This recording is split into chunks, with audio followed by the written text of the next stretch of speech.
Hey guys, so I promised you that before August I would show you guys some of the stuff I have collected for Jackson's August curriculum. So if you're just randomly coming across this video, Jackson just turned 14 months old and I do a monthly curriculum with him. During the summers I kind of take a break, like I think we just took a break from June and July. And we just kind of did other educational stuff, but the rest of the year I try to like kind of give him like a summer, but we still work on educational stuff every day.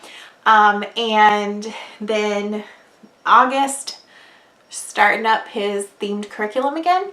Now, as he gets bigger, this will change and vary, and I'll kind of talk about that as I go through stuff. I want to address one big question I get asked before I start showing you guys the books I got. Okay, so one of the biggest questions I get asked basically is why I go spend a lot of money on books. Why don't I go to the library? And that's a very valid question. If Jackson was older, when he's older, we will be checking out more books at the library, but I always let books sit out. I always let them be accessible to him, and he is not rough on books yet. I know that phase will come eventually. It does for a lot of kids, and maybe it never will for him, but I don't want to take the chance on a library book. So I just go to half price books. I order them on like dirt cheap on Amazon sometimes, like Elmo books, his favorite thing ever. I can get on Amazon sometimes for $4. So that is why I buy most his books. I always buy like books for him now to get him through the toddler years, and then also sometimes books for when he's older. Books that may be super advanced and you guys will see, but that he can look at the pictures in and ask questions about it. We are book lovers, so to me, there's never enough books. Like, bring on the books. Another great thing is right now, while he's small, I'm focusing on one theme a month. But when he gets bigger, I can do multiple themes a month. Like just 1 month is dinosaur, the next month is sea life, the next month is this or that. And throughout all this other time, I'm constantly building, stuff for him to use in the future, if that makes sense. So I just wanted to address that because I get asked that a lot. I think I have a few more books I need to dig out besides this, but I'm just going to go through some of the books I have real fast. How to Bathe Your Little Dinosaur. This is an Usborne book. I love Usborne books. But anyways, so we have that. And then this is one of his birthday books. I purposely got the dinosaur one because I knew we'd be doing a dinosaur curriculum. So another way to tie that in there. So it's How Do Dinosaurs Say Happy Birthday? The World of Dinosaurs, $1 at the Target dollar spot. This is T-Rex Contail. It's just a book. So check the Target dollar spot. Dollar Tree sometimes has amazing kids books. This is one I was talking about, like for when he's bigger. It's Ultimate Dinosaurs books. I honestly think my 16-year-old niece would like this book. Like, she's really into books, but it's a little bigger. It's more elementary school-ish. So then this one is Dinosaurs. Again, Dinosaurs, the discovery of dinosaurs enclosed, their behaviors, habitats, and mysteries of their sudden disappearance. So this, again, is a book for a much older child. But like I said, at this stage, he can flip through it. He can look through stuff. When he gets bigger, he can ask questions. So, okay. Then we have, I don't know, the sticker's covering this. I'm just going to, another dinosaur book. Like, why am I sitting here going through all these books? Okay, the How To Dinosaur series in general is freaking adorable. So we have several of those, or the How Do Dinosaurs books. The rest are that. And then I think I have a couple more. I just have to dig through his books and find them. So we have that. That's going to go up in his bookshelf. That will help me talk about dinosaurs. We'll look at that. He'll have access to that. He can sit down and read them whenever he wants. Another reason I don't do library books right now, because if we did library books, I wouldn't be able to give him that access to it because he could mess them up. Okay, so these dinosaur flashcards right now are at Target. I actually bought these last year, I think, but they had them again this year. So usually I do a word wall where I put words that have to do with the theme of what we're talking about. So since I have a set of flashcards for it throughout the week, I'm going to be putting different flashcards out so that we can look through them and talk about them like we do with our words on the word wall. And I won't be putting them all out at once, to be honest. It's a lot. But throughout the week, I'll be cycling through them and letting him look at it. And honestly, though, some of these words I'm going to have to Google like see how it's pronounced. Like, honestly, some of these words I'm going to struggle to say. But the point is, people might think, oh my God, it's so ridiculous. He's 14 months old. He can't say that word. Okay, so let's talk about that. Kids' brains are sponges. People looked at me like I was batshit cray when I was doing flashcards with Jackson at 6 weeks old. But now I have people tell me all the time, like, shit, I wish I had done that. I see why you did it now. Jackson is putting words together and forming sentences, and that's not normal for his age. He's using words appropriately. He's using words that I'm like, I didn't sit down and repeat this word with me. Like, he's picking up vocabulary and how to use it on his own, like, super early. He, vocabulary wise, started just taking off at about 10 months.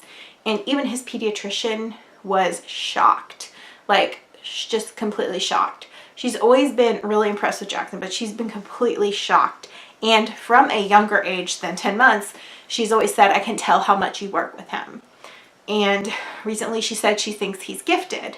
Well, I worked with gifted and talented kids, like when I was a teacher. And so I've always just, especially toddlers, I specialized in gifted and talented toddlers. I have always just worked with him like that. So whether it's from me working with him or he's gifted, I don't know. But you may think I'm crazy, but because I'm focusing so much on his schoolwork now that he's just really taken off, my vlogging has taken a backseat. But if you follow me on Instagram, I post a lot of him because I catch a lot of it on Snapchat, and I keep my Snapchat private because that's the one social media that I have to myself still that's just my group of friends. So I will post snaps on my Instagram of him speaking. Tonight, I forgot what he said. Tonight he said something like, take a bite, okay, want some?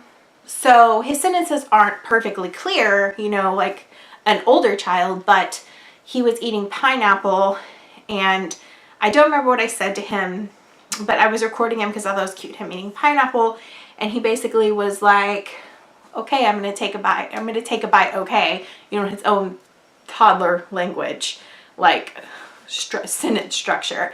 And he said, basically, I'm going to take a bite, okay. And then he asked me if I wanted some. And like, he does stuff like that. He says stuff, he'll say stuff to people or in swim class, and they'll be like, how old is he again? And all of that is why I do what I do, and I've done what I've done. So you can sit here, because I get a lot of criticism for this, and I don't understand why.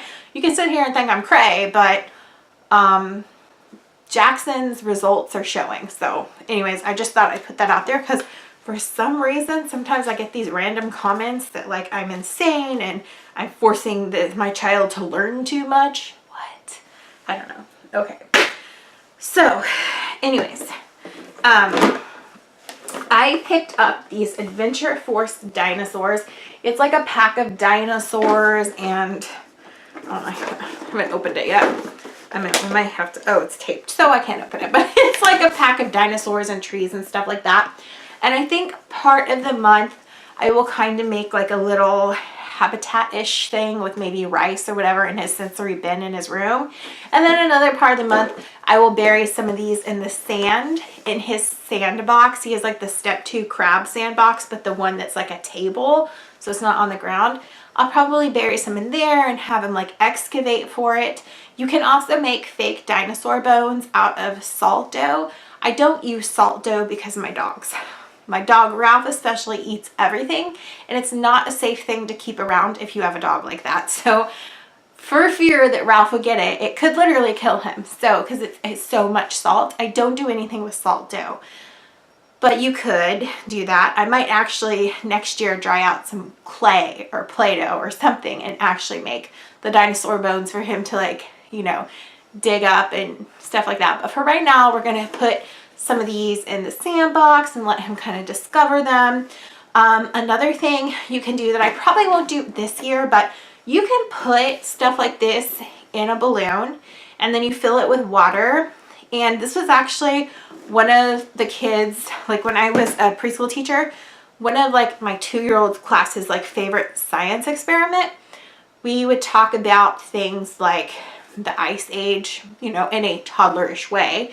And I would do that and we would watch it melt all day, or, you know, for the period it was melting, and discover the toy. You can also use salt to melt it faster, hot water, etc. But for the smaller kids, they just had so much fun going back to it, you know, over time, watching it melt. So you basically put an object in there, fill the balloon with water, tie it off, freeze it, cut the balloon off, and there you go. So I'll probably save that for next year.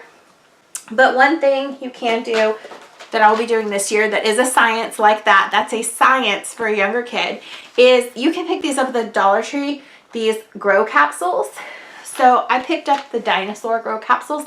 I won't use all of them. I'll probably use one for like one each week. So I can save some for next year in case I can't find them at Dollar Tree. But as you can see, basically put them in a cup. I hope y'all can see that. You put them in a cup of water and they kind of like, the water kind of expands them and the sponge comes out. My toddlers, even kids, like the younger toddlers, like 16 months or so, 18 months. And I'll do this early with Jackson because he is more aware and mentally capable of understanding what's going on, and he has a really long attention span. So I will probably do this. I'm doing this with him this year, but around 18 months and stuff, 16 to 18 months, even my 16, 18 months old just really loved it. They loved watching it. I mean, it didn't happen like instantly, but I'll give them those clear little cups and they'd watch it and they just loved it. And then at the end of the day, they got to take their dinosaur or whatever home because it comes in like all kinds of animals and stuff. So I picked that up. So that is a science, cause and effect. Yeah, early science. So we picked this up at Half Price Books. It is a pop-out dinosaur thing. So I'm going to show you also, I found this at Target. Clearly, he is not going to be ready for this. This is 8 years plus. But I picked it up now because it was $3 and super cool. And the kids act like a paleontologist and they have to put together this set of bones. Clearly not happening for a couple of years. But I thought that was so cool and such a good price and such a great STEM learning tool that I would keep it, like I do with a lot of stuff, till he's bigger. So that obviously he's not ready for. But this he can do. Like he does, and he can do it the next couple years too. I'll just take them apart and save them.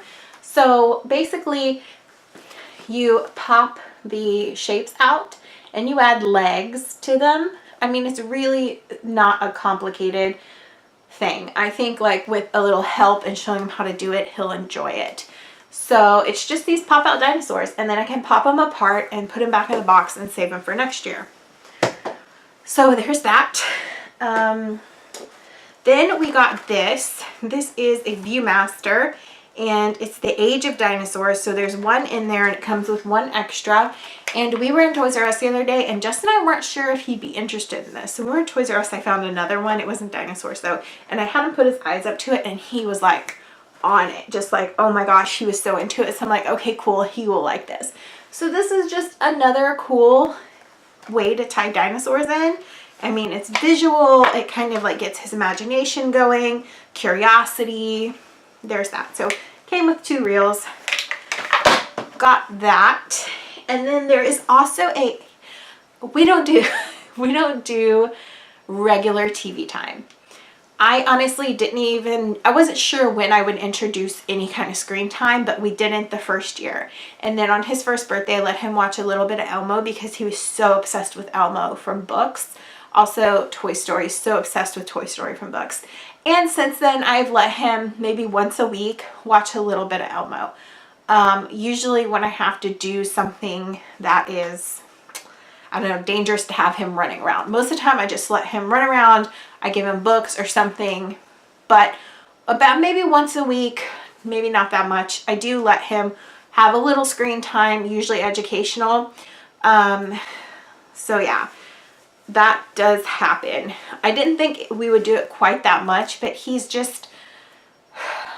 reminds me so much of an 18-month-old and closer to a 2-year-old than a 1-year-old, even though he's closer to a 1-year-old, that I feel more comfortable with it than I thought I would. So, I mean, whatever you choose for screen time is your business. That's just what we do. So, there is an Elmo's World about dinosaurs, so I might, one of the weeks, let him watch it. So, I probably will actually let him. But the last thing, I talked to you guys about file folders, and I said I would show you what they are. So, I'll show you that one in a minute. I'll show you how to do it really easy. But, so, I just printed these dinosaurs because we don't have color in our, I've not had color in my printer since I was a teacher. I color stuff in and then I trace it with marker. So this is just basically a file folder, right? Okay, so I used scrapbook, or you can use a glue stick, and I glued on these dinosaurs I colored in, and then I also made duplicates. And great matching. It's great for matching. You can do tons of different stuff with file folders, but for Jackson's age, matching is, you know, what's best for them, like what's the easiest for them to get. And it is actually a math. Matching and sorting is a form of early math. So you can take these things, the colors, and you have them match it. You work on matching it. Even if they don't quite get it yet, if they're not able to match, you can show them, let them play with it, let them experiment, let them try. If they get it on the right one, encourage them. Be like, great job, that's so great. Your child doesn't have to be able to match. Jackson is matching some stuff already. He can take the shape flashcards and match the shapes on the posters on the wall. I don't want anyone to feel like their 14-month-old should be doing that, because that is closer to an 18-month-old, 2-year thing. Some kids can, some kids take longer. Every kid has their own pace and there's nothing wrong with it. So if your kid can't match, that's okay. You can show them and just encourage them when they do get it right, and just, you know, show them how to match. Kids learn by watching. They're such little sponges. So, okay, there's that. So I had a ton of file folders that I wish I kept, but I donated to one of the last schools I worked at. So you just basically can take a paper clip, or you can even staple if you want. Your Ziploc baggie, you want to staple it, if you staple it like down here so you can still seal it up. So I haven't done this because I literally just got these laminated this weekend. So you just do that and you fold it up and you just store it in a file thing. And you can make, I mean, these file folder games and stuff work great until elementary. Like even into elementary and stuff. They're just a great way to make something for your kids that's educational and doesn't cost a lot of money. So I'm going to show you guys, maybe you don't have time to color stuff in, and that is quite all right. And how I laminated it, you guys check and see if you have a teacher store in your area, or maybe an office store that has a big lamination machine. It's really not that expensive to laminate, and it makes stuff last a lot longer. So if you have multiple children, it will, you know, last a few years. Like I said, my file folders, I donated them. The last school I worked at, I was the director of education over the whole preschool.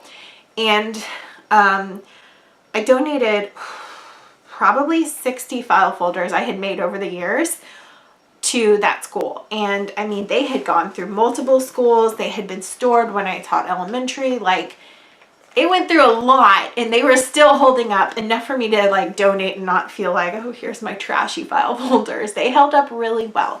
So laminating it does help a lot. So I'm going to show you guys a cheap hack. If you don't have time to color, that's okay.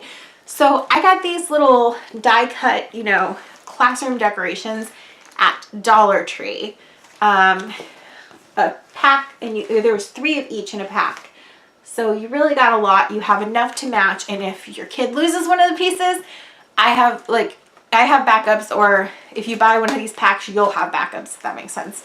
Like, I have backups. It's not like you can call me and be like, hey, I need that backup. But anyways, I laminated that, and I laminated the pieces, and Jackson loves Elmo, and it's a matching Elmo game for super cheap. Most of you probably have file folders laying around the house already. This pack of die cut things, I don't know what to call them. They're always labeled die cut things, and the die cut things. They're always labeled as like die cut stuff in the teacher supply store, but I'm not sure, bulletin board stuff, I don't know. It was $1 basically. And the lamination couldn't have been more than like 5 cents on this. And that's at my lamination place with like my my teacher discount, because I still get my teacher discount. So yeah, so you can just match up the pieces. Again, put it in the bag. So on this type, when you've used the hole inside, you can just attach the Ziploc bag or paper clip the Ziploc bag to the back. Anyways, guys, that is our curriculum for dinosaurs, and I feel like I'm forgetting some of the dinosaur stuff, and I probably am. I just ran and grabbed everything I had in my pile for this coming month, and I'm sure I forgot a few things. And during this time, we will keep going over our basic stuff that we go over: colors, shapes, numbers. We always go over that, and we'll continue to go over that stuff. This is just added curriculum. We'll also do coloring pages. Oh, I remember what it is. I still haven't bought these sponge sets I saw at Target. They're like sponges for paint, and they're dinosaurs, so he can just stick it in paint and stamp it and see how it makes shapes and stuff like that. So I haven't bought that yet, but you know, I always incorporate some kind of art for this too. So anyways, that's my video, guys. I hope you enjoyed it. I hope I gave you some ideas, and I'll see you in my next video. Bye!